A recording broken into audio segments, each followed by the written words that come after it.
আমি এখানে নিয়ে নিয়েছি গাছ পাকা জলপাই। এগুলো এখন চটকে নিচ্ছি। সবগুলো জলপাই চটকে নেব। এখানে চটকে নেওয়া হয়ে গেছে, দেখতেই পাচ্ছেন। সবগুলো এভাবে চটকে নেব। এখন চুলায় আমি একটি কড়াই বসিয়ে নিচ্ছি। এতে দিয়ে দিচ্ছি পরিমাণ মতন সরিষার তেল, দিয়ে দিচ্ছি শুকনো মরিচ, আস্ত রসুন ও দিয়ে দিচ্ছি সামান্য পরিমাণ পাঁচফোড়ন। এখন হালকা একটু ভেজে নেব। এরপর এতে দিয়ে দিচ্ছি মরিচ গুঁড়ো, মিক্স করে নিচ্ছি এবং এখন এতে দিয়ে দিচ্ছি রসুন বাটা। সবগুলো উপকরণ একটু হালকা ভেজে নেব। এরপর এর ভিতরে দিয়ে দিচ্ছি চটকে নেওয়া সেই জলপাইগুলো।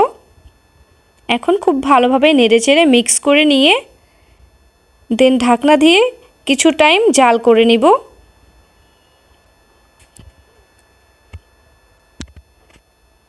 বাস ঢেকে দিলাম। এখন কিছু টাইম জাল করে নিয়ে চলে আসলাম।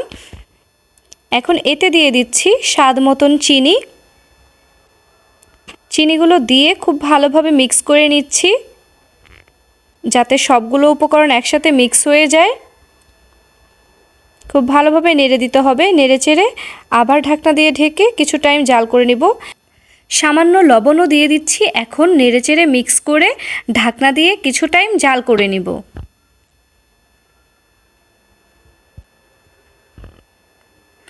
সো কিছু টাইম পর চলে আসছি আবার। চিনি দেওয়ার ফলে এর ভিতরে পানি উঠে আসবে। এখন এই পানি শুকানো পর্যন্ত এটি রান্না করে নিতে হবে। হালকা একটু নেড়ে দিচ্ছি এবং পানি শুকানোর আগ পর্যন্ত জাল করে নিতে হবে।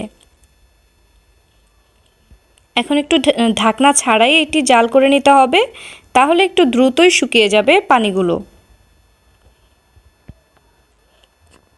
সো চলে আসলাম, পানি শুকিয়ে গেছে।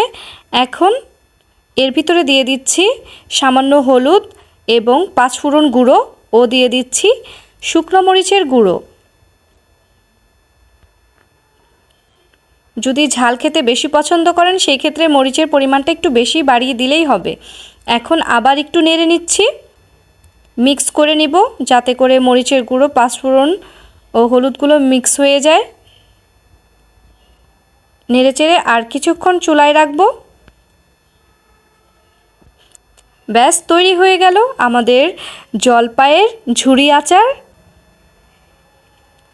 কাঁচা জলপাই দিয়ে করলে সিদ্ধ করতে একটু টাইম লাগে, তাই আমি একটু গাছ পাকা জলপাইটা দিয়েই তৈরি করে নিয়েছি।